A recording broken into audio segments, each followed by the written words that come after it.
ప్రజల పక్షాన ప్రజల గొంతుకై ప్రశ్నిస్తున్న తెలంగాణ టీవీకి స్వాగతం.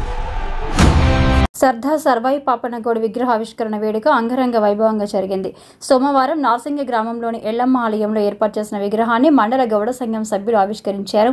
ఆయన విగ్రహానికి పూలమాలలు వేసి సమాజానికి ఆయన చేసిన సేవలను వారు గుర్తు చేసుకున్నారు. విగ్రహదాత పిరంగి లావణ్య నారాయణ గౌడ్ను శాల్వలతో సంఘం సభ్యులు ఘనంగా శాల్వలతో సన్మానించారు.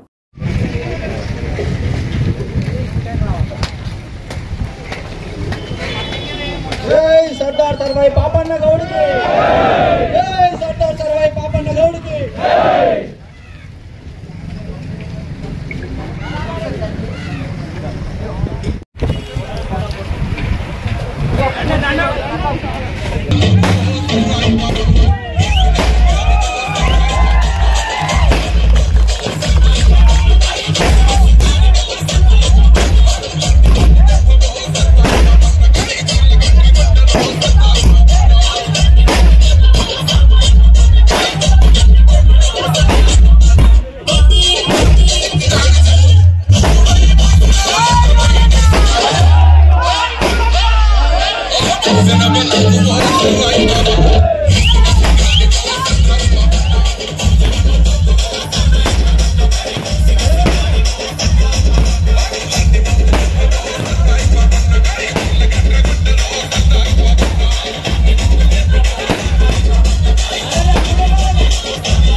సంతోషంగా ఉంది.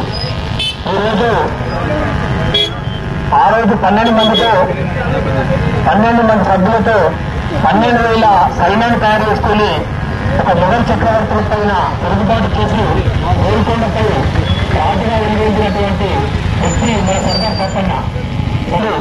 ప్రతి దాంట్లో ముందుకు నడిపించాలని చెప్పి సందర్భంగా తెలియజేసి మళ్ళీ ఇక్కడ మన మండలంలో మల్లంపేటలో అదేవిధంగా నార్సింగ్లో విగ్రహం ఏర్పాటు చేయడం జరిగింది.